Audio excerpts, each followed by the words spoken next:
Oke, nanti mungkin recordingnya aku kasih ke Beta untuk yang ini ya, jadi nggak langsung aku kirim di grup. Biar nanti dari Beta mungkin akan dipindahkan ke YouTube gitu ya. Oke, kita langsung mulai ya hari ini. Selamat malam semuanya, Assalamualaikum warahmatullahi wabarakatuh. Kita lanjut untuk hari ini. Oke, kita materi dulu sedikit ya, walaupun sama Beta sudah diminta untuk baca dulu materinya, tapi nggak apa-apa, mungkin ada yang terlewat juga di sana. Jadi, oke ya, mungkin prolog sedikit, karena ini kita akan masuk ke hampir di seluruh bab di semester ini kita akan membahas tentang elektron dan kawan-kawan ya. Jadi perlu kita ketahui gitu ya bahwa muatan itu dia secara umum ada dua, ada yang positif, ada yang negatif. Mungkin nanti juga akan kalian pelajarin ya selanjutnya. Ada juga yang netral dan kawan-kawan. Tapi untuk sekarang kita fokus ke ini aja ya, positif dan negatif. Oke, untuk ya, interaksinya sendiri antara yang sejenis gitu ya, misalkan positif dengan positif atau negatif dengan negatif, ini dia akan saling tolak menolak. Sedangkan untuk yang berlawanan positif dengan negatif ini akan saling tarik menarik seperti itu. Oke, dan kita punya suatu konstanta ya, konstanta 1,6 kali 10 pangkat minus 19 ini akan sering muncul. Ini sebenarnya muatan satu elektron ya. Walaupun sebenarnya proton juga dia muatannya sama gitu ya. Kalau satu elektron itu sebenarnya kan muatannya negatif, dianggapnya negatif, di sini akan ada negatif. Kalau misalkan positif, kalau misalkan proton nanti dia muatannya positif gitu ya. Oke, dan muatan kekal tidak dapat diciptakan atau dimusnahkan, jadi paling hanya berubah saja bentuknya gitu ya. Oke, prolog sedikit tentang muatan, lalu kita masuk ke hukum Coulomb. Oke, di sini memang catatan aku hanya sedikit, tapi nanti aku akan coba jelaskan lebih lagi ya. Jadi hukum Coulomb, mungkin kalau kalian pernah familiar dengan hukum gravitasi, ya jadi ini agak mirip ya. F gaya sama dengan suatu konstanta, di mana konstantanya di sini adalah K. Oke, untuk yang bagian ini aku pakai notasi SMA dulu, jadi di sini pakai K ya biasa. Terus muatan 1 dan muatan 2 dibagi R kuadrat, lalu ada R top I. Nanti R top-nya aku jelaskan. Oke, jadi Q1 dan Q2 berarti di sini dia ada dua muatan gitu ya. Ada muatan 1 dan muatan 2 yang masing-masing punya muatan, ini disebut sebagai Q. Nah, ini untuk gayanya itu kita hitung muatannya berapa, lalu jarak antar muatannya berapa, gitu ya. Lalu setelah itu dikalikan dengan suatu konstanta. Nah ya, ini biasa disebut sebagai inverse square law juga, kalau ada yang pernah tahu istilah itu. Oke, mungkin aku lanjut. Oh ya, satu lagi. Nah, R topi di sini sebenarnya dia menandakan arah ya. Jadi sama seperti I topi, J topi, dan K topi yang kita pelajari di semester 1, yang nanti juga sebenarnya akan muncul juga di sini. Jadi R dengan tanda topi dia menandakan arah radial. Maksudnya arah radial adalah, nah di sini kan kita, misalkan kita main dengan satu partikel gitu ya, satu partikel bermuatan. Kalau kita pengen lihat muatannya, itu kita tidak lihat arah muatannya ke arah I atau ke arah J, tapi dia arahnya apakah dia keluar dari partikelnya atau dia masuk ke dalam partikelnya, kayak gitu ya. Nah ini sebenarnya nanti gambaran untuk medan listrik gitu ya. Nah, seperti ini. Jadi itu ya, radial itu menggambarkan R top itu gambaran radial, jadi dia koordinat lingkaran ya, koordinat polar ya. Jadi arahnya dia oke, jadi hanya melihat jarak dari titik pusat aja, nggak peduli dia ke atas atau ke bawah, kanan atau kiri, kayak gitu ya. Jadi itu untuk permasalahan R-nya. Nah, selanjutnya di sini di bagian bawah, di bagian samping sini ada notasi baru 1/4 pi epsilon 0. Jadi diperhatikan biasanya dosen lebih suka notasi 1/4 pi epsilon 0 ya, karena biasanya notasi K itu disebut sebagai notasi SMA ya. Jadi perlu mungkin kalau nanti ujiannya ternyata offline gitu ya, kan tidak tahu kondisi sekarang bagaimana. Nanti di lembar jawabannya jangan ditulis K, tapi ditulis 1/4 pi epsilon 0. Kayak gitu ya. Nah, nilai epsilon 0 itu, aku juga lupa ingat ya sebenarnya, nanti coba dicek lagi benar atau enggak. 8,85 kali 10 pangkat minus 12. Nanti coba dicek di kalkulator.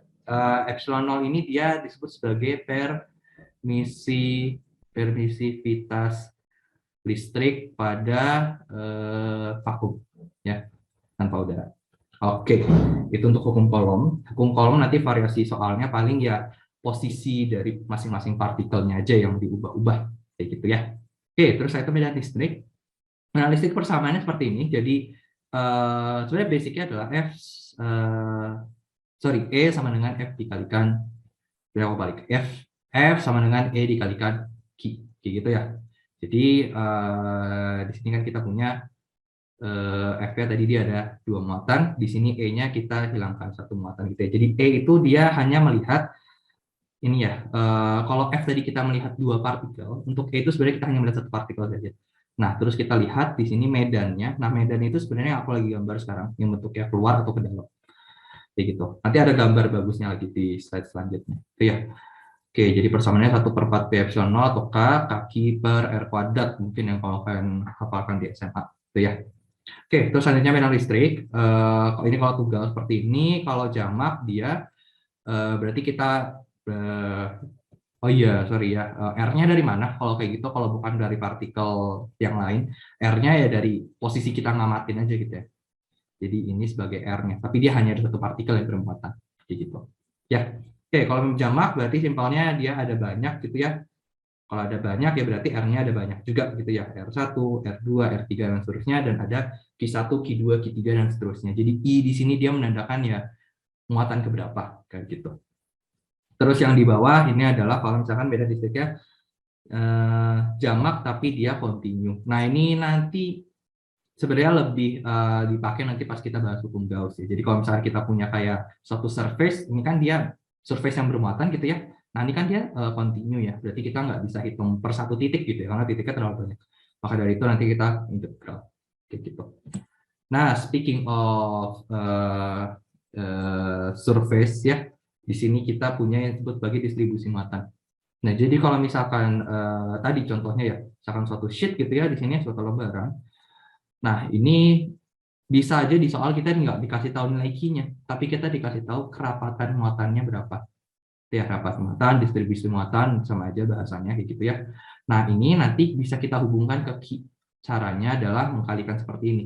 Jadi sama kayak mungkin masa jenis gitu ya, masa jenis panjang, masa jenis luas, dan masa jenis volume yang biasa kita apa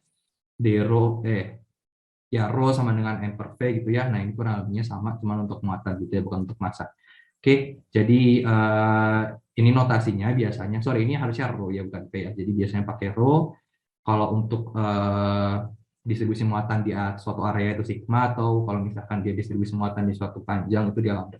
Kayak gitu ya. Nanti ya ini convert dari dq ke q kan berarti tinggal diintegral aja. Berarti keseluruhan ini diintegral. Kayak gitu.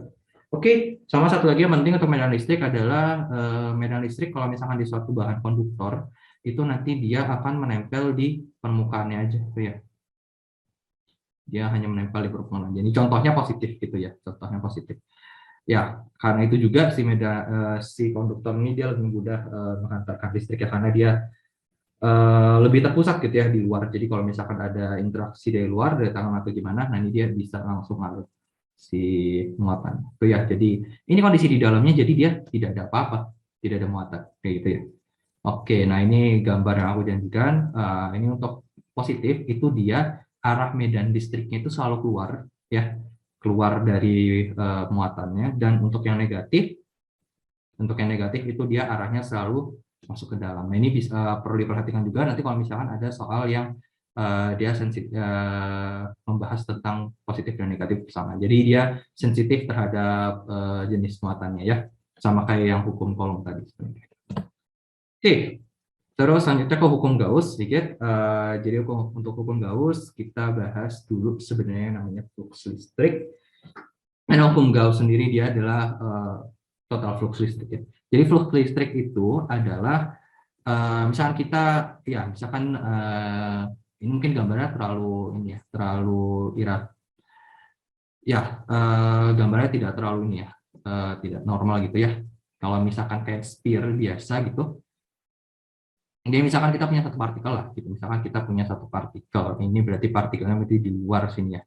Kita punya satu partikel, kalau dari gambarnya apa? Mungkin aku gambar langsung sini. Misalkan kita punya satu partikel, gitu ya. Terus hukum Gauss ini dia berarti semacam dia ngelingkupin si partikel tersebut. gitu ya. Terus nanti kita hitung si medan yang menembus si surface dari surface Gauss yang kita buat, boundary Gauss yang kita buat, kayak gitu ya. Nah, flux listrik itu sebenarnya secara umumnya dia adalah medan listrik yang menembus suatu permukaan. Jadi kalau kita punya permukaan biasa yang nggak mesti ngelingkupin gitu ya. Kalau misalkan flux itu, misalkan kita punya suatu permukaan lalu dilewati oleh medan listrik gitu ya, misalkan medan listrik ke sana. Nah ini nanti perkalian antara medan listrik dengan A areanya itu dia akan menghasilkan flux listrik. Nah kalau dilihat di sini dia dua-duanya vektor ya. Jadi untuk yang E jelas ya vektornya kan pasti dia ada arahnya. Kalau A itu berarti kita ngambil normalnya ya. Jadi misalkan permukaannya kayak gini ya berarti arah A-nya ke sana ya. Normal itu berarti apa? Tegak lurusnya ya. Tegak lurus dari bidangnya kayak gitu ya. Nah, jadi maksudnya apa dengan E dot A seperti ini? Jadi dia paling maksimum itu kalau arah A dan arah E-nya sama. Karena kan kalau misalkan cos-nya 0 berarti sini ini ya paling puncaknya ya. Dan kalau misalkan dia arah E dan arah A-nya itu ini searah dengan bidang lah ya, bukan searah dengan bidang ya, dia menjalar di bidang gitu ya. Kalau misalkan aku gambar lagi terus dia menjalar di bidang gitu ya E-nya, nah ini dia 0 flux listriknya karena di sini jadi cos 90 gitu kan ya. Oke, nah kalau misalkan dia di banyak area gitu ya, maka di sini di integral ya, total flux listrik jadinya. Oke, baru kita bisa lanjut ke hukum Gauss ya. Jadi hukum Gauss itu dia menyamakan tadi total flux listrik dengan muatan yang dilingkupi di sini. Jadi bedanya muatan sama muatan yang dilingkupi itu bisa aja sebenarnya ada muatan di luar di luar dari boundary Gauss-nya, tapi kita nggak hitung, kita hanya hitung yang ada di dalam aja gitu. Ini yang terhitung, yang dihitung sebagai key in gitu ya. Kadang-kadang tulis key in, kadang-kadang ditulis key and close. Aku bakal pakai key and close juga kayaknya nanti di pas lagi ngerjain soal. Jadi mungkin biar nggak bingung maknanya sama ya, key yang dilingkupi. Oke. Oke, secara teori hukum Gauss sebenarnya seperti itu ya. Jadi mungkin untuk contoh-contohnya hukum Gauss bisa kayak gimana aja. Yang pertama kita ini boundary yang paling simpel ya, batas-batas yang paling simpel. Kita bisa pakai batas bola, silinder atau planar. Ya ini kebetulan juga yang ada di HLT. Nah kalau bola ini yang paling simpel ya, jadi kita asumsikan ada satu partikel atau ada partikel banyak, kita lingkupi aja dengan bola, kayak gitu ya. Nah, kita pakai persamaan yang hukum Gauss tadi, integral E dot dA sama dengan Q in per epsilon 0. Nah, kalau misalkan kita asumsikan, ya di sini kita selalu asumsikan E-nya dia homogen ya, jadi E-nya ini dia tidak bergantung terhadap A, itu ya maksudnya homogen itu, dia tidak bergantung terhadap A, jadi E-nya selalu bisa keluar dari integral. Ini aku agak loncat banyak ya, jadi dia jadi E integral dA. Ya, E integral dA sama dengan Q in per epsilon 0. Nah, dari sini dA, ini kan kalau diintegral berarti jadi area aja kan ya. Berarti kita tinggal hitung aja area dari Gaussian surface-nya apa gitu ya, dari batas Gaussian-nya apa. Ya, berarti kan di sini bola kan ya, berarti kita pakai luas bola 4 pi r kuadrat dikalikan E. Ya, E-nya di luar tadi ya. Terus ini Q in per epsilon 0. Nah, ini kalau misalnya kita rapihin, itu dia sebenarnya kita dapat persamaan medan listrik ya. 1/4 pi epsilon 0. Jadi kalau kalian bingung, 1/4 pi epsilon 0 misalnya dari mana ya, dari sini sebenarnya. Oke, untuk batas bola kurang lebih seperti itu. Terus untuk batas silinder, batas silinder itu dipakainya kapan? Batas silinder itu dipakai kalau misalkan ini kan tadi partikelnya satu gitu ya, atau partikelnya dia punya batas kanan, kiri, atas, bawah, depan, belakangnya dia inilah ya ada yang kosong. Nah kalau misalkan dia kawat, berarti kan ke atasnya kan akan selalu ada yang bermuatan gitu ya, atau ada yang bermuatan. Jadi kita nggak bisa buat bentuk bola karena di sininya terganggu gitu ya kalau misalnya kita buat bentuk bola. Makanya di sini kita buat bentuknya silinder. Jadi dia muter lingkaran terus itu kita turunin sejauh H gitu ya ke atasnya. Nah, untuk silinder, ini cara ngitungnya sama, basicnya di sini, cuman di sini aku tambahin sedikit ya. Nah, ini munculnya dari mana? Kita lihat di sini kan berarti kalau misalkan model soal yang dia bentuknya kayak kawat atau kayak lembaran gitu, jarang dikasih nilai Q, tapi biasanya dikasih nilai kerapatan muatannya. Jadi ya di sini kerapatan muatan di kawatnya sekian gitu ya. Dengan biasanya nanti dikasih tanya lambda sama dengan bla bla bla kolom per meter. Nah, ini nanti cara ngitungnya pakai distribusi muatan tadi, ya kan ya? Kan dq sama dengan lambda dl, ya kan ya? Kalau di integral dengan Q yang homogen dan ini yang homogen, kita bisa tulis Q sama dengan lambda L, itu ya. Ini kan secara rumus seperti ini ya, cuman aku ambil L-nya sama dengan H karena mengikuti yang ada di gambar. Jadi di sini dia lambda H per epsilon 0. Oke, E-nya sama, homogen, jadi bisa keluar dari integral, terus tinggal sini luas silinder. Luas silinder kan berarti kan keliling lingkaran, 2πh dikalikan ketinggiannya H ya. 2πr dikalikan H, sorry. Nah, ini hanya dicoret, sisa nanti E sama dengan lambda per 2π epsilon 0 dikalikan R. Ini untuk silinder.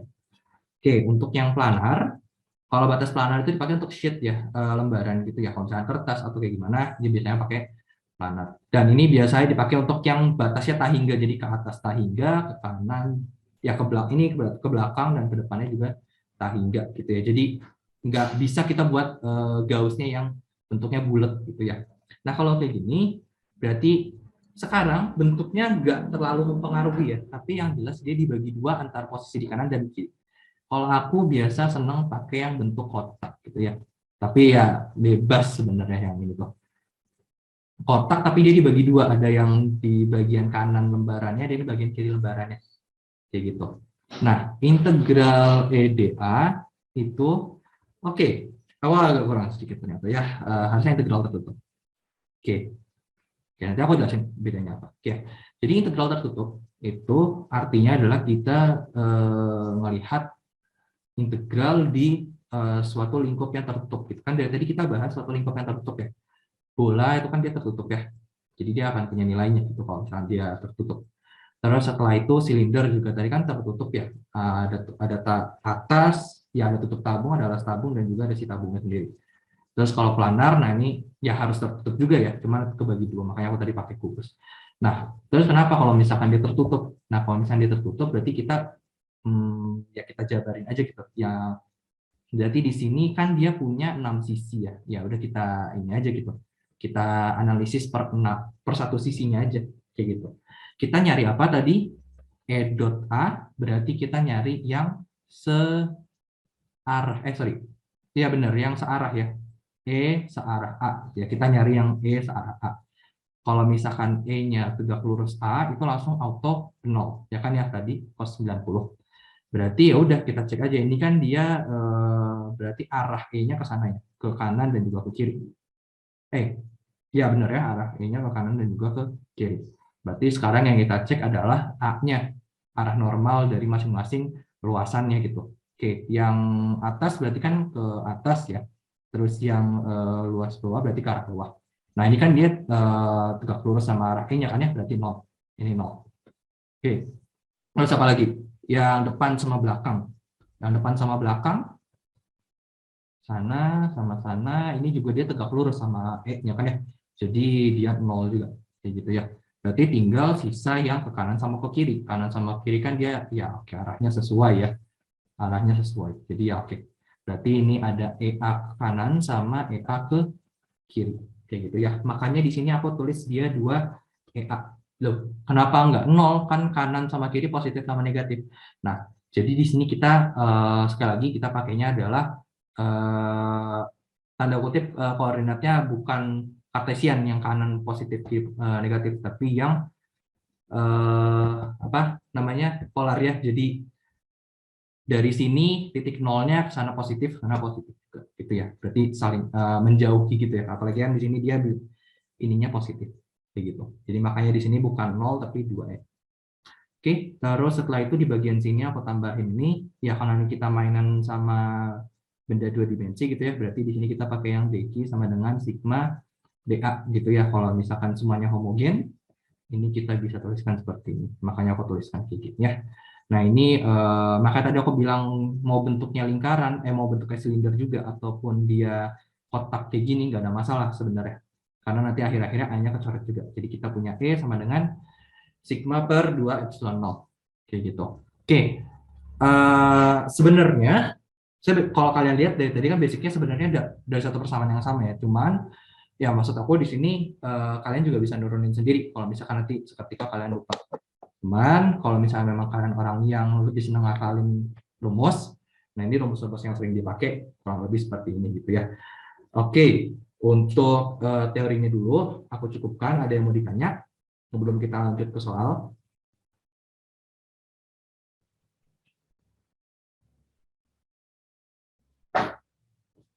Oke, kalau misalkan tidak ada yang bertanya, kita lanjut ke soal ya. Mungkin dari soal nanti kalian baru ada kepikiran untuk bertanya.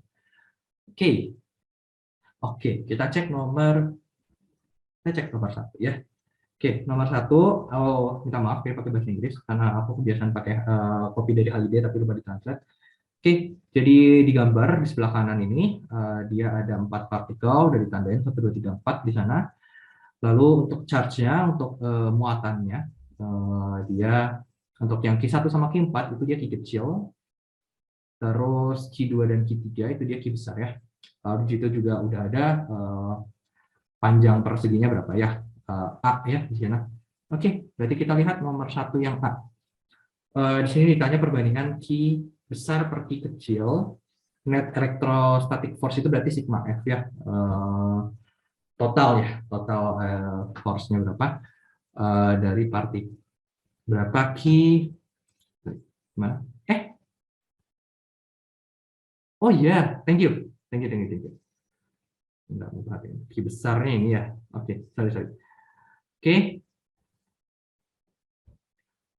Oke, ya benar. Kalau misalkan kebalik nanti hasilnya salah juga bisa. Oke, yang nomor yang A tadi ditanyain perbandingan Q besar terhadap Q kecil. Kalau kita ingin nilai total total gayanya di 1 atau di 4 dan di 4 sama dengan 0. Oke, kalau kayak gitu kita lihat salah satu dulu aja ya. Mungkin kita lihat yang di 1 dulu aja. Aku gambar di sini ya untuk partikel 1 dia muatannya Q besar. Nah, di sini positif semuanya. Oke, di sini sebenarnya nggak ada ini ya. Nggak dikasih tahu ya sebenarnya si Q kecilnya negatif atau positif ya. Tapi kita lihat dulu ya kalau misalkan semuanya positif apakah mungkin atau enggak gitu ya. Oke, kalau misalkan semuanya positif dulu ya. Kalau misalkan semuanya positif, 1 sama 2 berarti kan dia saling menjauhi. Berarti kita punya F12 ke kiri. Oke, terus 1 dan 3. Kalau dua-duanya sama-sama positif berarti dia akan naik ke atas panahnya kan ya. F13. Oke, terus setelah itu Q besar sama Q besar pasti sama tandanya, ya kan ya? Berarti ini arahnya ke sana. F14. Kalau kayak gini, kita punya problem. Karena kalau misalkan F14 ini kita arahin, kita apa namanya? Kita proyeksikan ya ke X sama Y-nya, dia searah sama F13 dan F12 ya. Jadi nggak ada yang bisa menghasilkan nol, gitu ya. Jadi kita nggak bisa pakai asumsi itu. Kita harus pakai asumsi salah satunya negatif. Ya, harus pakai salah satu asumsi, salah satu negatif, biar kita bisa ngerjain soalnya. Oke, 1 Q. Oke, berarti ya bebas ya sebenarnya mana yang positif, yang mana negatif. Jadi di persamaan sendiri nggak akan dimunculin lagi sebenarnya. Jadi kita masukin positif dan negatifnya di ilustrasinya. Oke, Q besarnya mungkin positif, Q kecilnya negatif. Oke, kalau kayak gitu berarti kan dia arahnya ke sana ya. F12, ya kan, saling menarik. Terus yang dari 1 ke 3 ini juga dia saling menarik ya. Jadi ini dia F13. Oke, terus sama yang Q besar dan Q kecil kan ya sama kita dia karena sama-sama Q besar. F14. Nah, ini kalau dijabarin F14G dan F14X. Nah, kalau kayak gini kan ada yang bisa dikurangin ya. F12 sama F14X kan arahnya berkebalikan. Jadi ya oke, berarti ada kemungkinan 0 gitu ya. Oke, kita pengen sigma F1 sama dengan 0 gitu ya. Berarti kan sigma F1 awalnya apa? Sigma F1 itu kan dia terdiri dari F12 ditambah F13. Oke, aku pakai vektor dulu karena aku belum pakai IJ-nya, ditambah F14, ya kan ya? Nah, terdiri dari apa? Baru kita pakai arahnya di sini. Oke, mungkin aku pindah ke bawah ya. 0, sigma F1-nya kan 0, F12 arahnya kemana? F12 arahnya ke kanan. Terus setelah itu F13 arahnya ke bawah. Ya, ini negatif. Terus selanjutnya yang F14 arahnya F14X arahnya ke arahnya ke kiri, sama yang satu lagi F14Y arahnya ke atas. Oke, berarti kan ini kalau misalkan kita ingin I sama J-nya F12 min F12X I ditambah F14J F14Y dikurang F13J, ini sama dengan 0. Ya kan ya? Nah, kalau misalkan dia 0, berarti kan komponen I harus 0, komponen J juga harus 0. Kita pilih aja salah satu. Ya. Mungkin aku di sini aku coba pilih yang X ya. Jadi F12 sama ini F14X ya.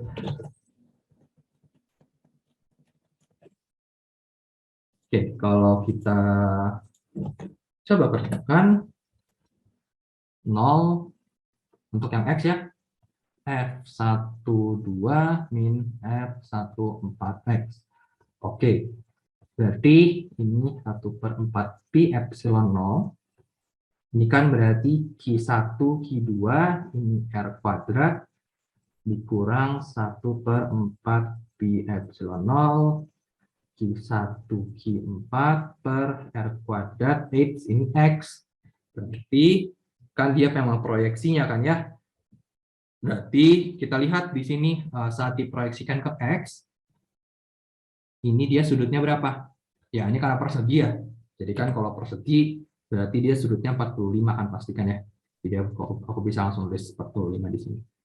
Oke, kita cek dulu. Ini sebelum kita masukin nilai Q sama nilai R, ternyata udah ada yang bisa dicoret ya. Oke, sip. Berarti tinggal selanjutnya kita masukin nilai Q-nya. Oh, sorry. Ini kesannya nanti sama. Beda ya.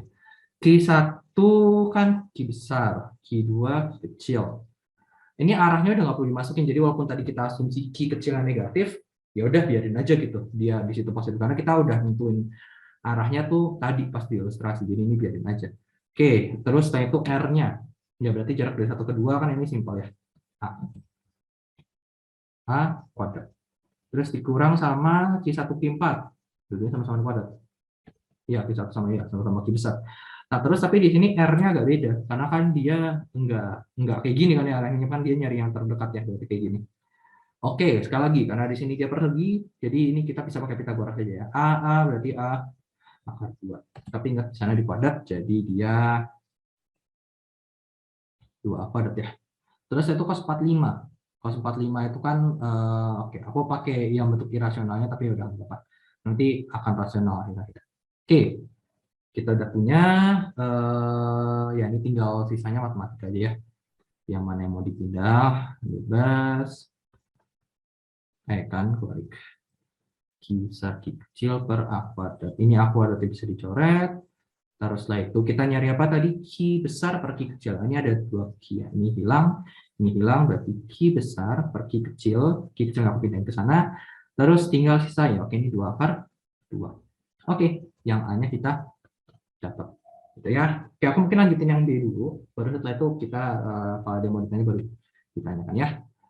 Oke, untuk yang B, apakah ada nilai Q kecil yang membuat total gaya di seluruh tempat, di 1, di 2, di 3, dan 4, itu dia semuanya 0? Jelaskan.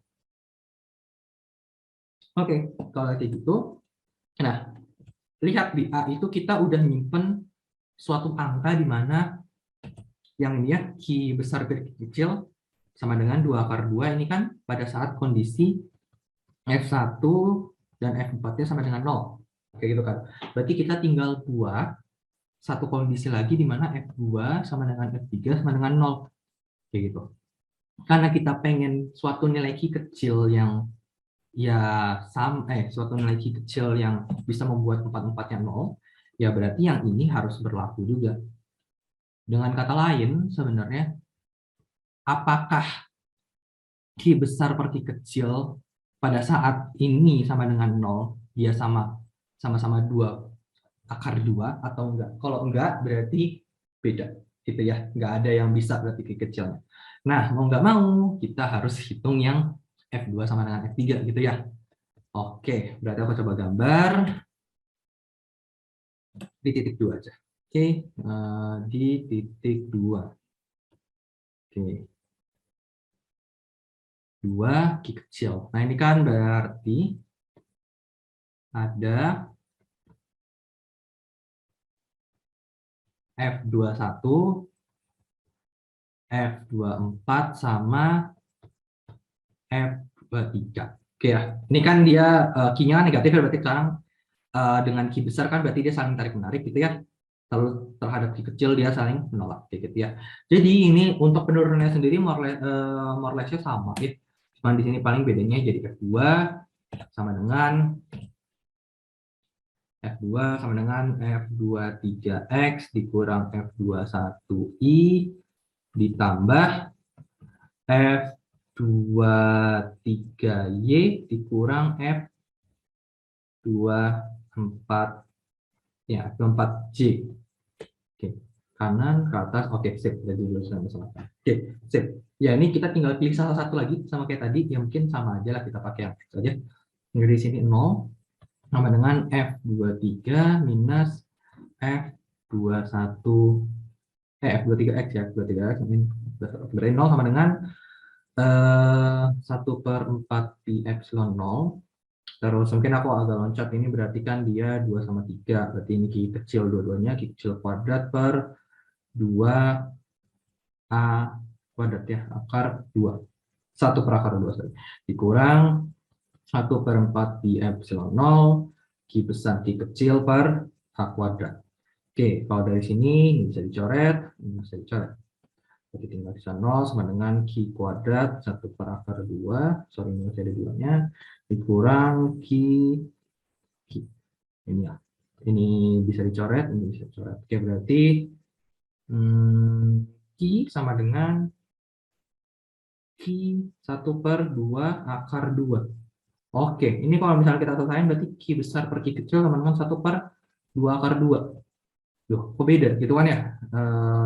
Kenapa beda? Ya, pasti beda sih sebenarnya. Berarti kalau misalkan beda, premis yang tadi aku sebutin, kalau misalkan dia mesti sama, itu kan agar ada Q kecil yang bisa membuat keempat-empatnya 0 kan berarti harus sama Q besar per Q kecilnya kan ya. Karena di sini nggak ada, ya untuk membuat F1 sama dengan F4 sama dengan 0, itu beda sama yang membuat F2 sama dengan F3 sama dengan 0. Kayak gitu. Maksudnya gimana? Kalau misalkan ini terpenuhi, ya berarti F1 sama F4-nya dia punya angka gitu. Kalau misalkan yang ini terpenuhi, F2 sama F3-nya dia punya angka. Kayak gitu. Jadi nggak ada yang bisa membuat keseluruhan titiknya sama dengan 0. Kayak gitu. Oke, itu untuk nomor 1. Ada yang mau ditanyain nomor 1? Jadi salah satunya itu F1 sama F4 itu harus bernilai gitu, nggak bisa semuanya bernilai gitu, Kak. Kalau semuanya bernilai bisa. Kalau misalnya semuanya nggak bernilai, kalau semuanya sama-sama 0 itu yang nggak bisa. Oh iya, berarti maksudnya salah satu harus 0 gitu ya.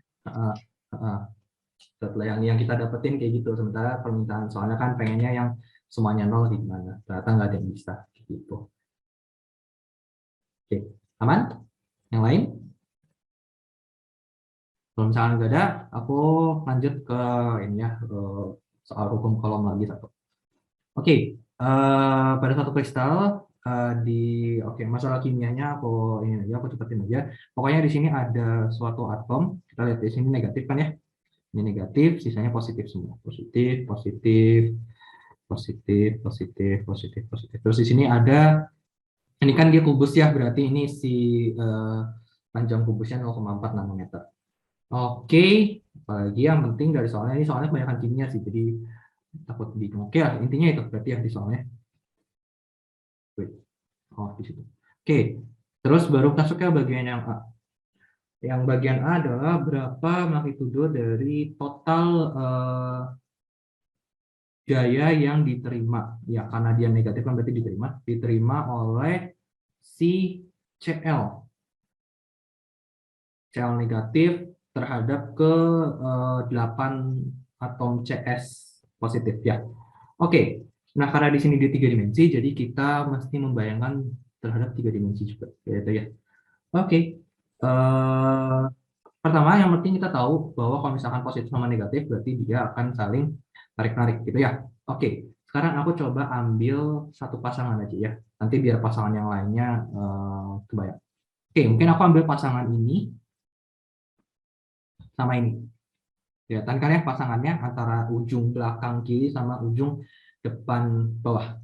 Belakang kiri atas sama depan kanan bawah. Tuh ya, ini kan dia saling berpasangan. Nah, ini kan dia masing-masing sama ya. Berarti kalau kita lihat dari si yang hijau ini, si CL, maka yang satu akan menarik ke sana, yang satu akan menarik ke sana. Tuh ya. Karena posisi CL-nya ini persis di tengah-tengah, jadi sebelum kita menghitung kita menghitung R-nya berapa, ya pokoknya kita tahu R ke atas sama R ke bawah sama. Terus muatannya juga sama kan, Q1, Q2-nya ya kan ya. Q1-nya kan pasti klorinnya, Q2-nya pasti CS gitu kan ya. Terus ya udah, K-nya kan pasti sama. Jadi kita lihat ini kan saya saling berkebalikan. Jadi si CL-nya pada akhirnya dia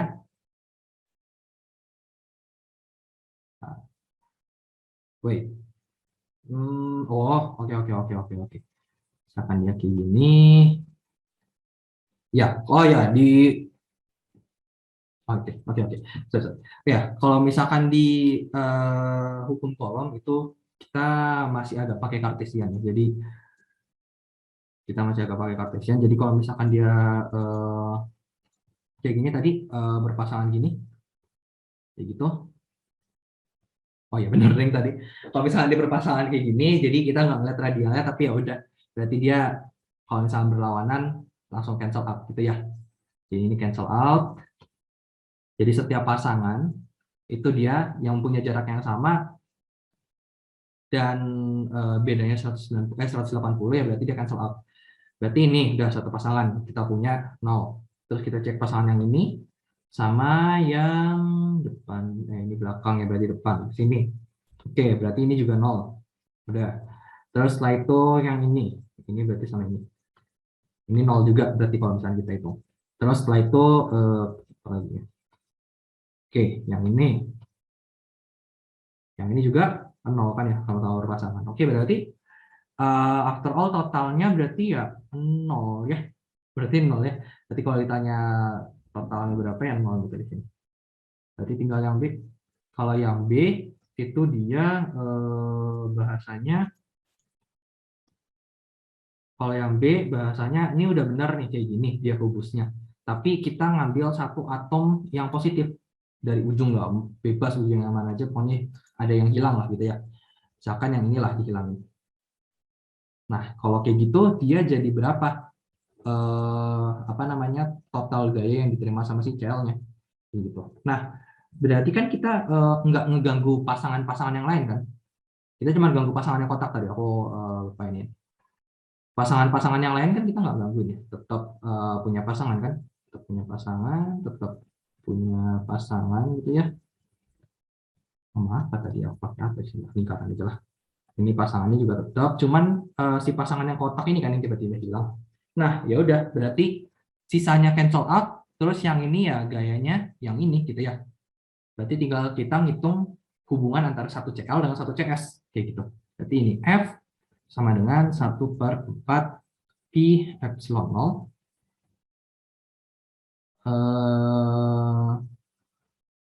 Q di CL, Q di CS dibagi, nah ini baru berarti bukan 0,4 langsung ya, karena kan ini dia setengah dari apa bahasanya sih, panjang ruang ya, setengah dari panjang ruang. Berarti 0,4 akar 3 dikali setengah ya, di 0,2 akar 3 di kuadrat, ya kan ya. Nah, terus ada informasi ternyata yang aku tadi tidak sebutkan ya. eh, CS plus ini dia muatannya 1 elektron. Cl min itu dia muatannya juga 1 elektron. Jadi nanti ini dia sebenarnya adalah sama dengan 1/4 pi epsilon 0. Ini berarti E kuadrat. Ini dia 0,8. Hati-hati itu satuannya dalam apa? Ini dia dalam nanometer ya. Berarti kita ubah dulu ke meter. 10 pangkat minus 9. Oke. Ada yang pegang kalkulator? Mungkin nomor 2 udah selesai masalah hitungannya. Tinggal masalah teorinya udah selesai. Tinggal dihitung aja. Sekalian kalau ada yang mau ditanya silakan. Ada yang bantuin ngitung ya? Aku nggak ada kalkulator lagi. Jawabannya kira-kira mendekati 1,92 kali 10 pangkat minus 9, Kak. Oke, sip. Ya, kalau udah gini ya, oke. Kita lihat. Oke, sip. Ordernya sama, ya kurang lebihnya ordernya 10,9 kalau misalkan ini dari aku. Oke, sip. Berarti nggak ada yang ditanya ya? Kalau misalkan nggak ada, kita lanjut dulu ya. Oke, kita coba masuk ke medan listrik sekarang ya, baru nanti soal-soal terakhirnya tentang hukum. Oke, diberikan 2 buah kawat. Oke, diberikan sebuah kawat bermuatan sangat panjang, ya berarti ini kita nggak tahu ujungnya kemana. Gimana? Oke, ini kan berarti kita nggak tahu ujungnya kan ya. Kemungkinan besar yang ditanya yang dikasih tahu lambdanya nanti. Aku belum baca soalnya. Keduanya terpisah sejauh L sama dengan 8 cm. Oke, L-nya sama dengan 8 cm, di sini ada L per 2. Kerapatan muatan homogen untuk kawat 1, oke, benar kan kita ini dikasih tahunya kerapatan muatan lambda 1 sama dengan 6 kali 10 pangkat minus 6. Perhatikan tandanya sini positif, C per M. Yang untuk kawat 2, lambda 2 sama dengan minus 2 kali 10 pangkat minus 6, C per M. Gitu ya. Pada X berapakah medan listrik yang dihasilkan kedua kawat bernilai 0? Oke, pertama kita lihat dulu sistemnya seperti apa. Oke ya, ini kan line 1 positif, berarti kan ya line 2 dia muatannya negatif. Nah, baru kita pakai informasi yang kalau misalkan dia positif berarti dia apa sih bahasanya itu keluar gitu ya. Kalau misalkan dia negatif berarti dia masuk ke dalam, gitu ya. Nah, berarti yang positif karena nggak ada arah ke atas ya, karena ini kan dia panjang banget ke atas ya, berarti dia cuma bisa ke sini doang gitu ya. Untuk yang negatif berarti dia arahnya ke sini. Ya. Oke, berarti kita punya satu kondisi dia di mana arahnya itu full ke arah sini. Ya, karena dari negatifnya di ke kanan, dari positifnya dia juga ke kanan. Ya, gitu. Berarti nggak mungkin ada kondisi 0 di sini di antara line 1 sama line 2, nggak mungkin. Karena ya kan kita tahu arahnya ke kanan semua. Nggak mungkin ada satu titik dia 0. Nah, berarti dia ini dong nggak punya medan listrik kayak gitu. Jadi opsinya adalah ya either dia ada di kanannya line 2 atau ada di kirinya line 1. Untuk nentuinnya gimana? Kita lihat yang mana yang paling besar aja kayak gitu. Berarti dia akan menjauhi yang paling besar gitu ya. Ini kan dia aduh hilang lagi. Di mana? Oh, di sini, sorry. Oke, ini dia 6 dan ini dia 2 kan ya. Oke, berarti kemungkinan besarnya nanti kondisi nolnya dari sini. Karena ini dia kan lebih besar kan, berarti dia bisa menembus ke sana gitu ya. Oke, berarti sorry, ini kan arahnya ke sana. Nah, sini. Oke, berarti kemungkinan besarnya di sini ya. Oke, jadi nanti aku bisa tuliskan, aku pengen nulis X-nya mungkin di sini kayak gitu. Jadi nanti untuk ngitung yang Oke, berarti untuk hitung E sama dengan nolnya, ya sebenarnya kan nambah aja ya untuk medan listrik itu pertambahan aja. Jadi E1 tambah E2 gitu ya. Ini E di suatu tempat. Yang kita kan pengen di yang E sama dengan 0. Itu ya. Jadi sini E0 sama dengan E1 plus E2. Oke, aku belum masukin tandanya di sini. Tapi kan kita tahu kan ya, E1 arahnya ke kanan, E2 arahnya ke kiri. Kayak gitu kan ya. Jadi aku tahu lah gitu bahwa E2-nya itu negatif gitu ya. Jadi E2 sama dengan E1. Nah, oke. Kalau kayak gini berarti kita bisa tuliskan 1/4 pi epsilon 0 kali key E2-nya kita nggak punya key ya. Iya, kita nggak punya key, tapi kita punya lambda. Kan berarti karena dia homogen, jadi langsung aja key-nya sama dengan lambda kali lambda dikali L. Kayak gitu. Jadi ini lambda dikalikan L, lambda kali L, key, terus dibagi R kuadrat. Oh ya, oke. Berarti ini kan E2 yang di sebelah kiri ya, berarti ini ya. Gitu. Berarti X kuadrat. Terus selanjutnya di S1 adalah 1/4 pi epsilon 0 lambda L, lambda 2, lambda 1, power L-nya kan sama. Berarti kan dia dari sini, total ke sini, terus setelah itu ke sana. Berarti ini dia 8 tambah X. 8 tambah X kuadrat. Oke, kita lihat. L-nya kan sama, terus ya karena konstanta pasti kecoret. Tinggal sisa lambda 2 per X kuadrat sama dengan lambda 1 per 8 plus X kuadrat. Oke, ini lambda 2 per lambda 1, yang dengan matematika sedikit, 8 plus X kuadrat, diakarin aja, berarti akar lambda 2 per lambda 1 sama dengan X per 8 plus X. Oke, mau nggak mau ini harus dimasukin angkanya. Angka aja ya, berarti ini positif negatifnya nggak perlu dimasukin. Lambda 2-nya itu 2, lambda ininya 1. 2 sama 6 ya. Lambda-nya 6, oke. Di X per 8 plus X. 1 per akar 3 sama dengan X per 8 plus X. X plus 8 sama dengan akar 3X ya. Aku atasin dulu. Berarti dia 1 min akar 3, X sama dengan min 8. Berarti X sama dengan 8 per akar 3 min 1. Oke, angkanya agak bagus ya. Berarti ini dia 8 per akar 3 min 1 dari kawat 1. Gitu ya. Kalau misalkan, ya ini kebetulan di soal ditanyanya pada X berapa ya, dengan asumsi mungkin X0-nya ada di sini gitu ya. Jadi ya udah gitu ya, ini kan berarti L per 2, berarti ini 4. Ya kalau misalkan ditanya kayak gitu tinggal ditambah 4 aja.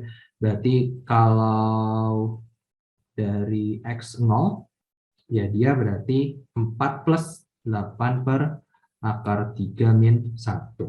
Ya ini, kalau mungkin kalau yang ini angka, oke lah, nggak apa-apa lah. Coba dihitung mungkin tadi si 4 plus 8 per akar 3 min 1. Ya ini kalau misalkan nanti ternyata kalian ujiannya online lagi kan mau nggak mau harus dihitung sampai ke angka-angkanya. Oke, mungkin ada yang mau hitung? X-nya bakal didapetin sekitar 10,93, Kak. 10,93. Oke, sip. Oke, sip. Oke, nomor 3 ada yang mau ditanya? Aman ya? Masih aman ininya? Oke, sip. Aku lanjut ke nomor 4 ya.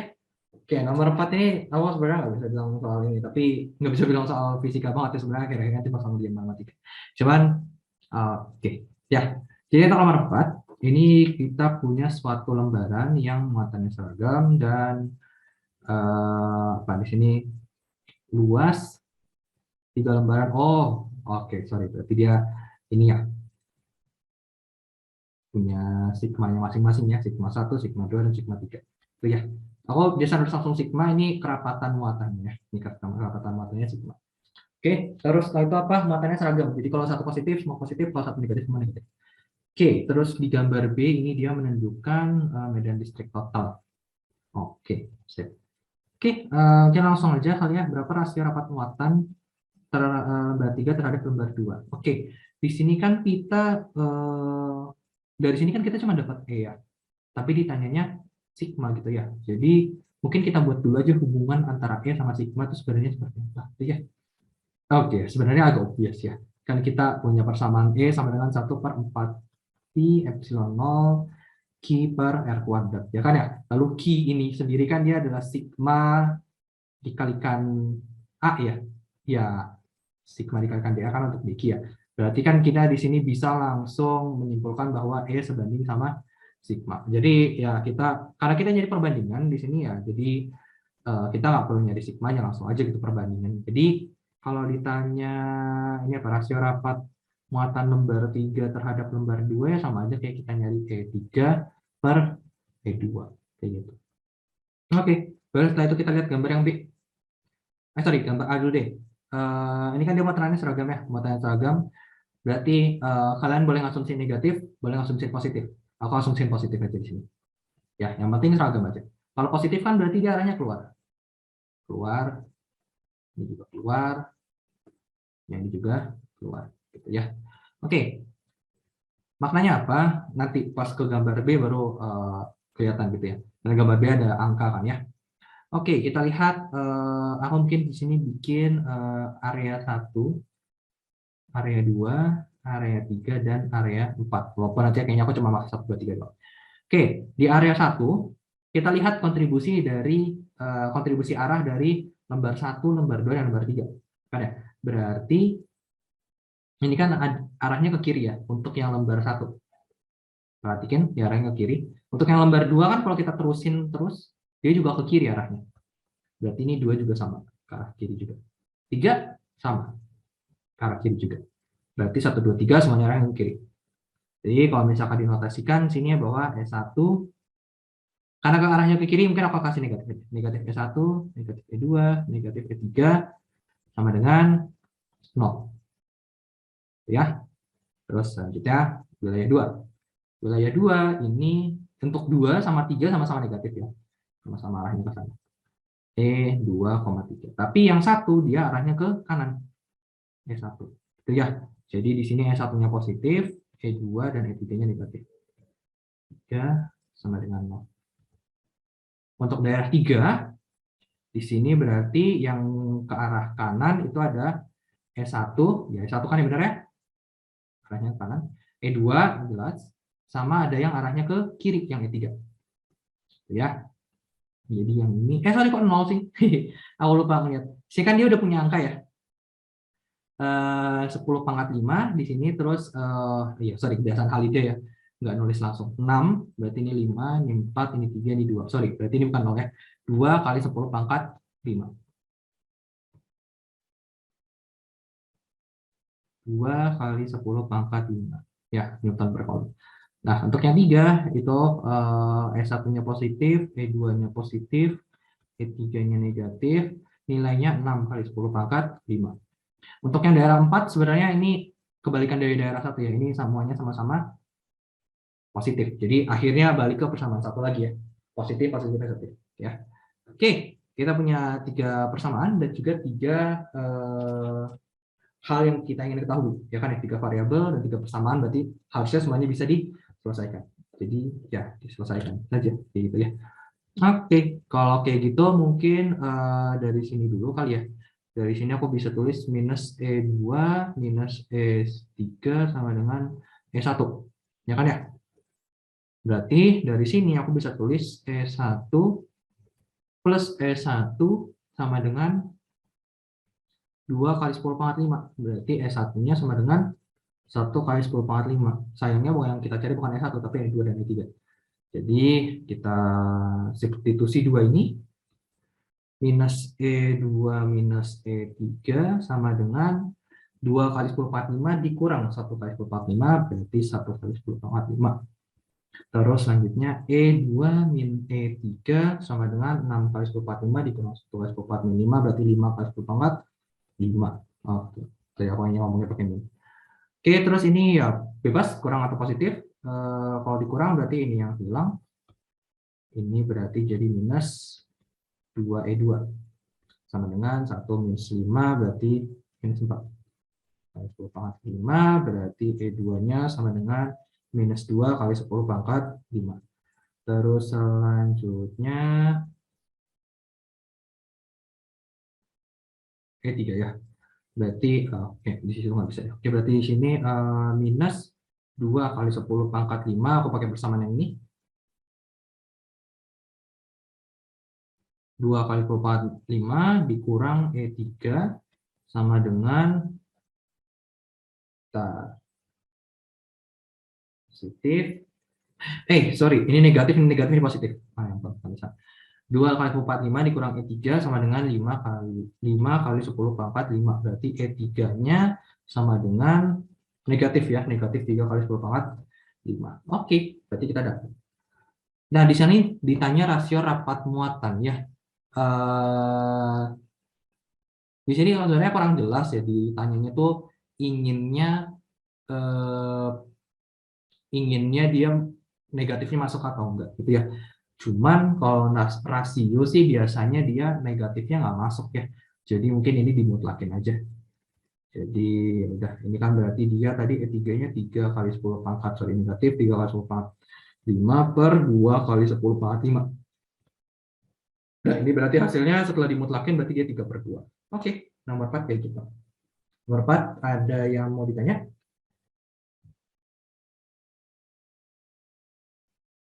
Belas.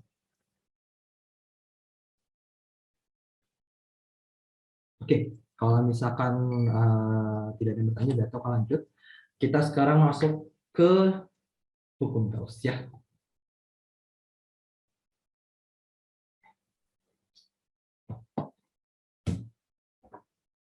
Oke, 05. Sebuah bola konduktor berjari-jari A memiliki muatan total minus 3 Ki. Oke. Ya, kita mau bermain sini. Ada bola.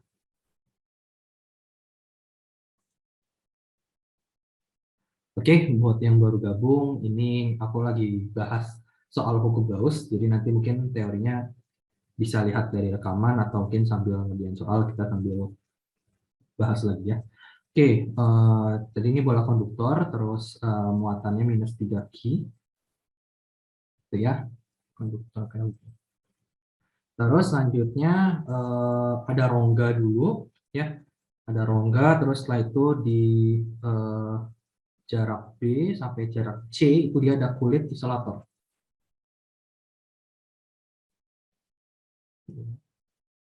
Sorry ya. Dan isolator memiliki muatan total, berarti di luarnya itu dia plus 2 Ki. Kayak gitu ya. Jadi ini yang tidak diarsir berarti kosong. Oke, terus setelah itu untuk jarak, ini nolnya di sini,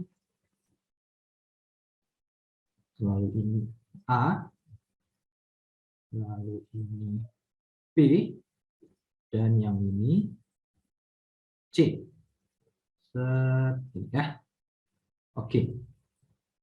Ada informasi lain. Di isolatornya sendiri, dia memiliki kerapatan muatan sebesar 2 beta pi R, dengan betanya sendiri adalah 2 Ki per 9 C kuadrat min B kuadrat. Oke, yang ini agak panjang ya ternyata. Oke, nanti kita cek dulu. Yang A ini kan dia sebenarnya terbagi 3 ya. Ada R kurang dari A, dari antara A sama B, sama di antara B ke C. Gitu ya. Oke, itu berarti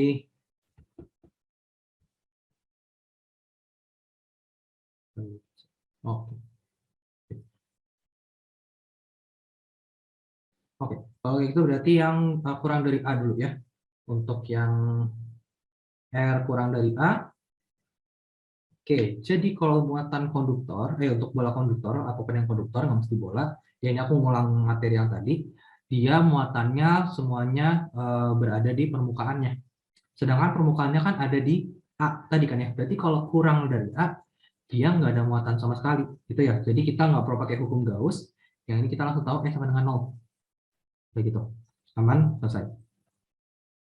Terus selanjutnya untuk R di antara A dengan B.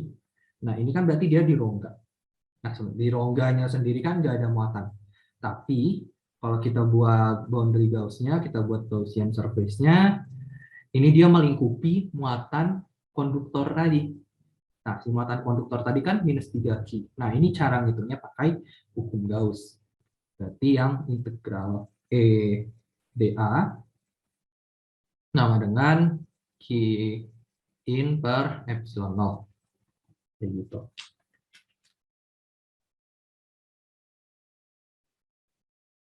Oke.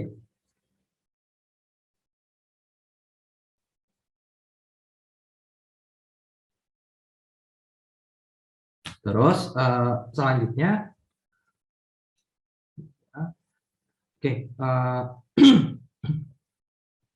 berarti kan tadi karena ini muatannya bola ya, berarti ini langsung E-nya langsung keluar, semuanya ya homogen pasti E-nya.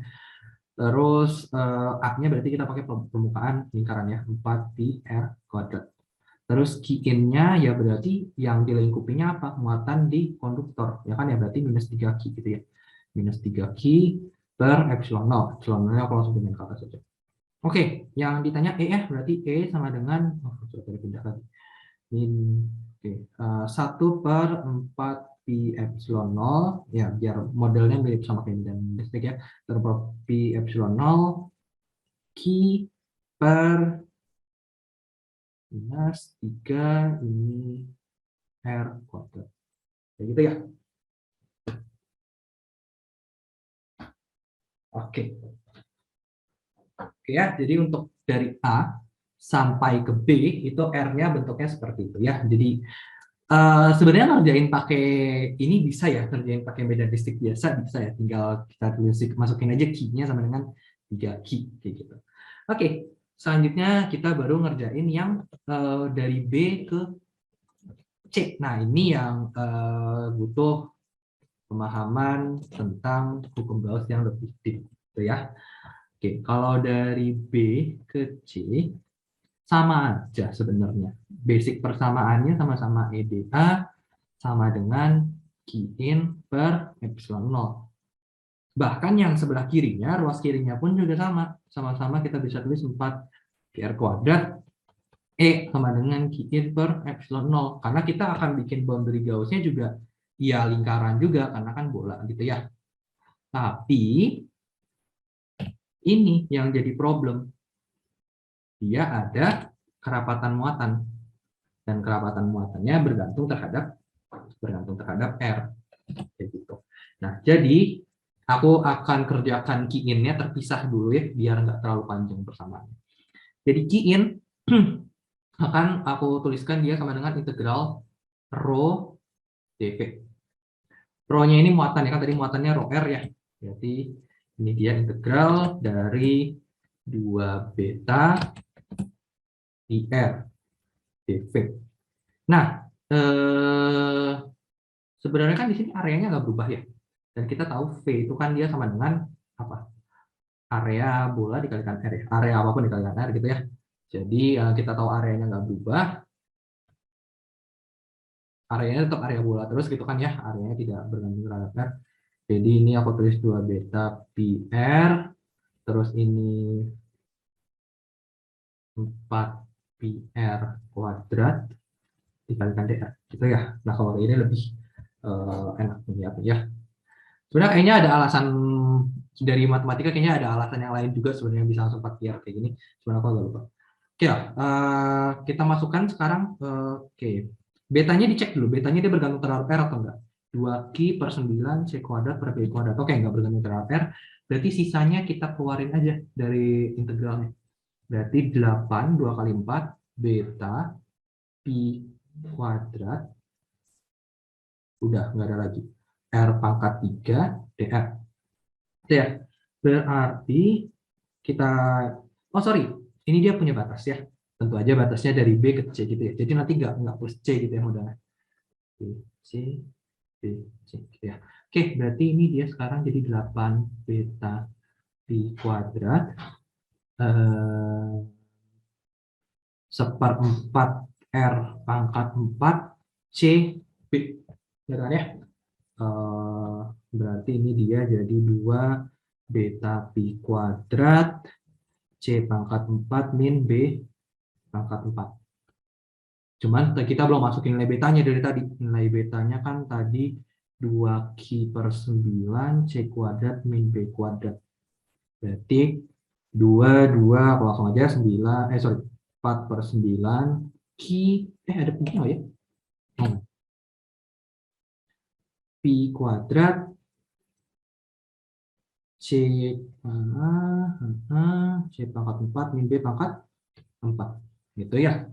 Oke.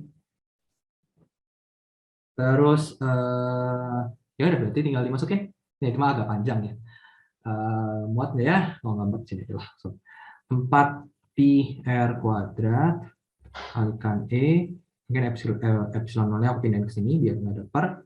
Ini dia 4 per 9 Q pi kuadrat C kuadrat min B kuadrat C pangkat 4 min B pangkat 4. Oke, 4-nya bisa hilang, Pi-nya hilang 1, T sama dengan 1 per 4. Pi nggak ada, berarti oke tinggal epsilon 0, 9 epsilon 0, terus ini jadi Q, ini ada R kuadrat, ada Pi di atas, ini dia C kuadrat min B kuadrat, C pangkat 4 min B pangkat 4. Oke, agak panjang tapi mau nggak mau harus kayak gitu. Oke, ini untuk yang bagian A-nya, untuk yang B-nya gambarkan sketsa E dari R sama dengan 0 sampai R sama dengan B. Oke. E sama R. Ini 0, mungkin A-nya di sini. Jadi cuma minta sampai B ya. Oke. Ini kan berarti dari 0 sampai A kan jadi dalam konduktor ya.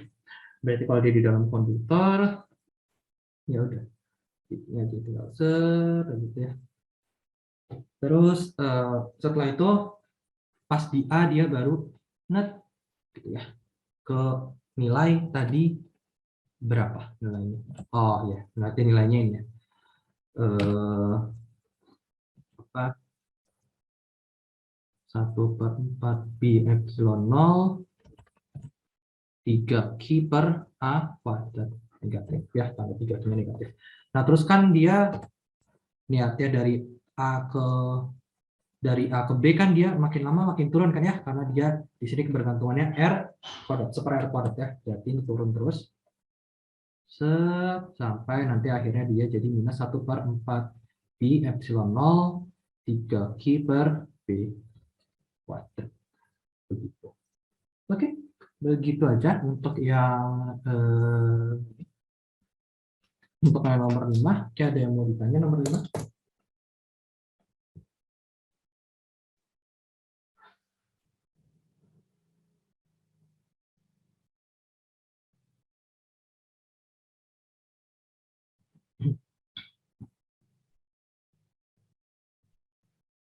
Oke, aman ya? Aman ya? Oke, jadi ini contoh pengerjaan untuk yang batas bola ya. Batas bola yang biasa umum yang biasa umum dikerjainnya. Oke, selanjutnya kita coba pakai batas silinder ya. Kalau di batas silinder, oke aku baca dulu soalnya. Di gambar A ada silinder pecel bermuatan diletakkan secara konsentrik di dalam sebuah lapisan tipis. Jadi di sini ada silinder pecel. Oh, sorry, ini ada silinder pecel. Terus ada lapisan tipis yang melingkupi ini. Oke. Terus dua-duanya bersifat non-konduktor. Oke, gambar seperti itu. Kalau saya itu yang B, gambar di B merupakan besar medan listrik sebagai fungsi dari jarak yang arah radial. Ya, ini berarti gambarnya gini lah ya. Nah, ini dia sebagai ya. Terus di sini digambarkan si listriknya seperti ini dan seperti ini ya. Ada yang turun ke bawah dan ada yang naik ke atas ya. Patah di tengah misalnya. Patah di tengah. Oke. Tentukan dapat muatan listrik pada silinder yang berbentuk lapisan tipis yang melingkupi silinder pecel. Oke. Berarti di sini oke ya, karena patah berarti asumsinya kita ada pendekatan dari dalam, ada pendekatan dari dalam dan ada pendekatan dari luar gitu ya, right and outside gitu ya. Oke, berarti kita sebenarnya kayak bikin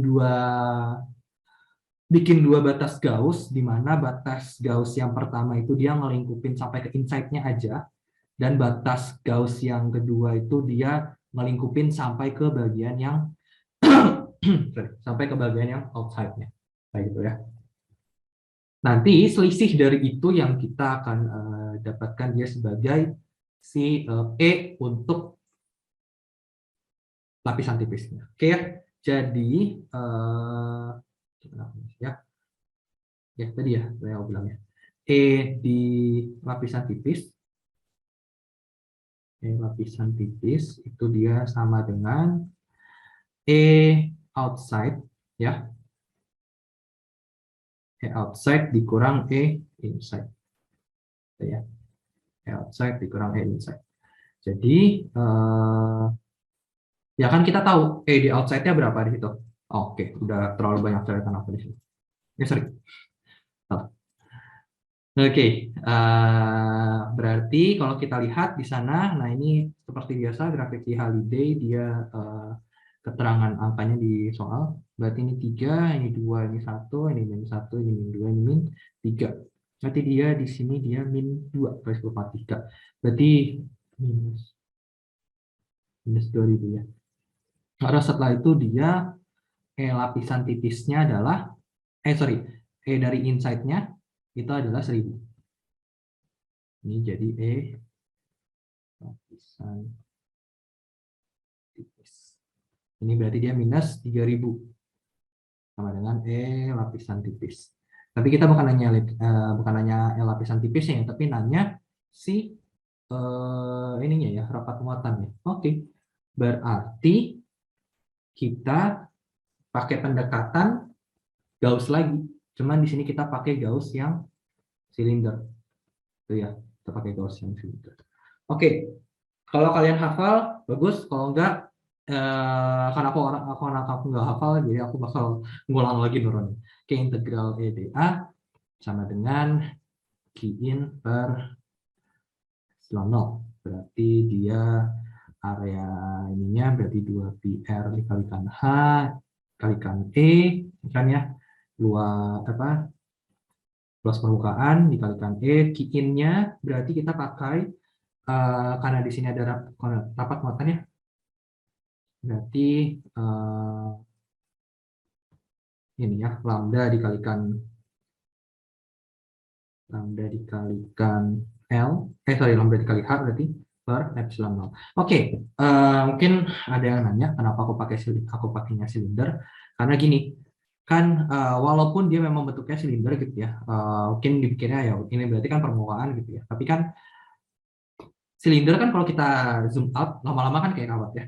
Jadi itu yang pengen kita lihat. Ini kan berarti dia cuman tak hingganya tuh ke depan sama ke belakang, ke atas bawah kanan kiri kan dia tetap begini. Jadi kita bisa buat begini.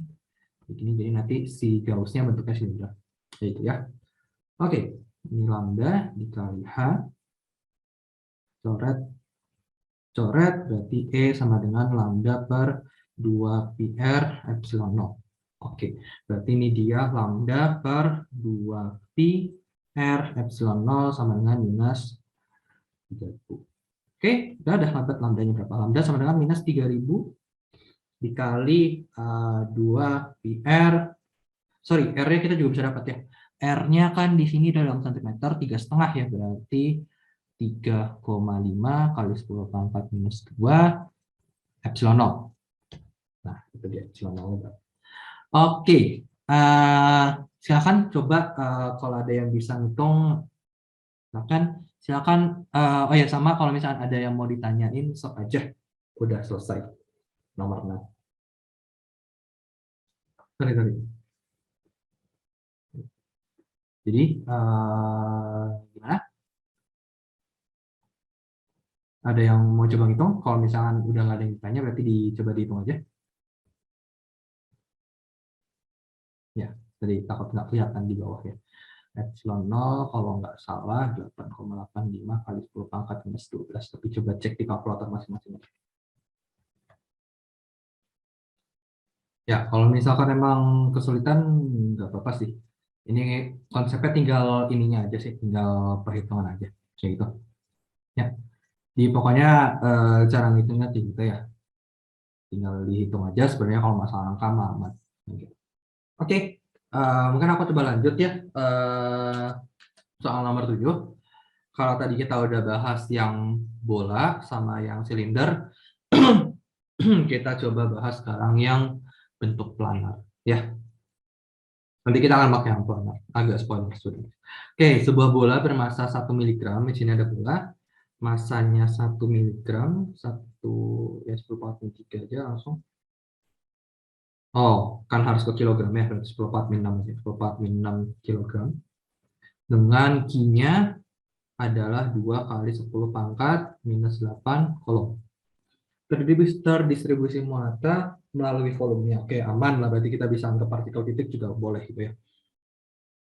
Bola tersebut tergantung melalui lembaran muatan. Jadi, ya ini kelihatannya kayak kawat, tapi ini sebenarnya lembaran. Lalu membentuk sudut 30. Ya, sudutnya dari sini. Terhadap arah vertikal, oke, sudah jelas dari gambarnya. Yang mempertimbangkan kayak gravitasi pada bola, serta asumsikan lembaran sangat panjang, ke atas sama ke bawahnya sangat panjang. Hitung rapat muatan sigma dari lembaran tersebut. Oke. Secara ininya pasti kalian kalau ngebayangin ini modelnya kayak ngerjain soal ini ya, gaya di semester 1 ya. Jadi mungkin kita coba pakai intuisi itu dulu. Kita coba ini berarti ada gaya berat, terus ada gaya tegang tali, sama tambahan satu lagi ada gaya ini, ada gaya elektrostatik ya dari ininya. Kita cek, ini kan dia positif ya, terus si Q-nya juga positif, berarti dia arahnya keluar, berarti arahnya ke kanan sana. Ini F kolom kali ya. Oke, berarti T-nya ini di sini. Ini apa? T sin. Sorry, T cos theta. T cos theta yang ke atas, ya kan ya di sini. Tetanya di sini berarti dia sepihak, kalau nggak salah namanya di sini theta. Berarti ini theta, ini T sin theta. Oke, berarti kita hitung dulu nih T-nya. Kita pakai, ini kan dia kondisi stabil ya, berarti kita bisa pakai sigma F sama dengan 0. Sigma FY dulu.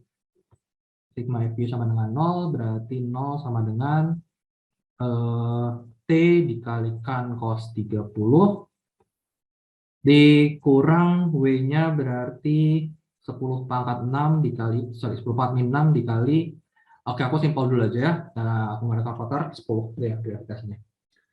Oke, ini 0 sama dengan T ya cosinus 30-nya sendiri dia udah ini. Nggak bisa sih kok. 1/2 dikurang 10⁻⁵ ya. Oke, berarti 10⁻⁵ sama dengan T dikali 1/2 3. Oke, berarti 2/3 kali 10⁻⁵ sama dengan T. Nah, 2/3 kan ya harusnya ya, tapi ya aku rasionalkan aja biar lebih enak ingatnya. Oke, kita udah dapat nilai T-nya berapa. Nah, setelah itu kita cari nilai FC. Oke, kalau misalkan secara intuisi kan berarti kita akan nulis T sin theta sama dengan Q1 Q2 per R kuadrat kan ya. Secara intuisi kan kita akan nulis itu. Tapi yang jadi problem adalah kita nggak tahu jarak dari bolanya ke bidangnya berapa, satu. Kita nggak tahu panjang talinya juga, jadi kita nggak bisa pakai sudut. Dan kita nggak punya nilai Q-nya, kebetulan itu yang ditanya habisnya. Jadi, kita pakai cara lain. T sin theta-nya benar, tapi di luar sebelah kanannya, oh ya, sorry, ini aku agak loncat. Ini awalnya dari sigma fx sama dengan fc min T sin theta. Ya, dengan fx sama dengan 0. Oke, berarti ini kita, ini aja, kita pakai informasi F sama dengan E dikalikan Q. E-nya adalah medan dari sini, dan Q-nya adalah muatan ini. Udah ya? Berarti E dikalikan Q. Begitu. Nah, E-nya berapa? Oke, kalau yang ini aku hafal kebetulan E-nya, tapi kalau misalkan kalian mau ngerjain, ini dia penurunannya dari Gauss ya. Aku udah turunin tadi sebenarnya. Ini dia sigma per 2 epsilon 0. Kenapa kita pakai yang ini? Karena dia kan sheet ya bentuknya ya. Kalau sheet, berarti dia ke atasnya kan dia tadi bilang tak hingga. Ke kanan ke kirinya juga tidak terhingga. Iya, asumsikan bahwa saat panjang mendekati tak hingga berarti ke kalau ini berarti apa, ke depan, ke belakang, dan ke atas, ke bawah, tak hingga. Berarti kan kalau mau kita mau bikin surface Gaussian, mau nggak mau motong gitu ya. Nah, berarti ada yang satu ke sana, ada satu yang ke sana gitu ya, makanya dia di sini EA, di sini EA, kita pakai untuk yang bagian lembarannya kita pakai polar ya. Jadi kanan sama kiri dia tidak saling menghilangkan. Ya, jadi di sini 2EA terus sigma itu kan dia Q itu kan dia sama dengan sigma dikali A. Ya, berarti nanti A-nya kecoret, hasil akhirnya bakal kayak gitu. Oke ya, jadi aku langsung pakai aja.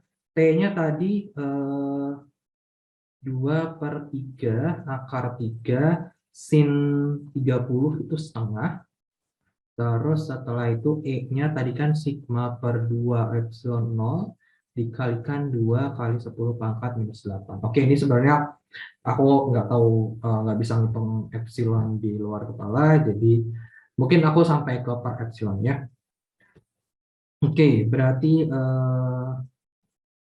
sigma sama dengan, berarti setengah dikali 10 pangkat 8. Oh, sorry. 1/3. Sorry. Aku bingung di sini. Sigma sama dengan akar 3/3 dikali 10 pangkat 8 epsilon 0. Itu ya. Nah, ini paling aku cuma bisa sampai sini. Hitung ya. Kalau ada yang mau ngitung, sok aja nggak apa-apa. Tapi kurang lebih untuk perhitungannya sih udah benar. Oke. Gitu ya. Oke. Ternyata aku cuma nyiapin 7 soal. Oke. Mungkin dari aku segitu aja. Kalau dari kalian sendiri, ada soal yang ingin ditanyakan nggak? Kalau misalkan nggak ada, mungkin kita cukupkan gitu ya. Gimana?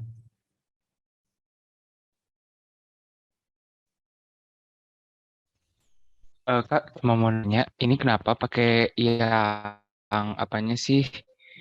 E-nya itu yang sheet gitu Kak, kenapa bukan yang cup? Bukan apa? Cup. E-nya yang itu kan Oh, E-nya sigma per 2 N0, kenapa ya. bukannya itu buat yang itu ya Kak ya? Kenapa? Ini tuh kawat bukan sih Kak harusnya? Bukan, lembaran. Di soalnya sih bilangnya lembaran, jadi ya mengerjainnya pakai lembaran. Oh Tapi kalau iya iya iya. karena dia lembaran, makanya aku pakai lembaran di sana. Tapi kalau misalkan ditanyanya, kalau misalkan itu ternyata kawat ya tinggal diganti aja. Berarti si E-nya pakai yang lambda per, aduh aku lupa juga.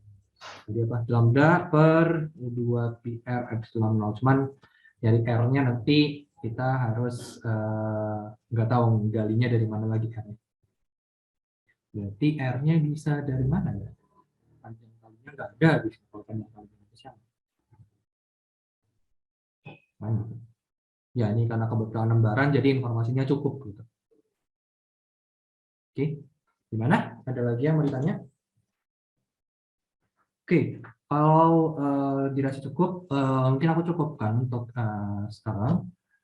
Jadi nanti ini dalam bentuk PDF, aku akan kasih via grup langsung. Tapi untuk rekamannya mungkin menyusul ya setelah di proses rekamannya.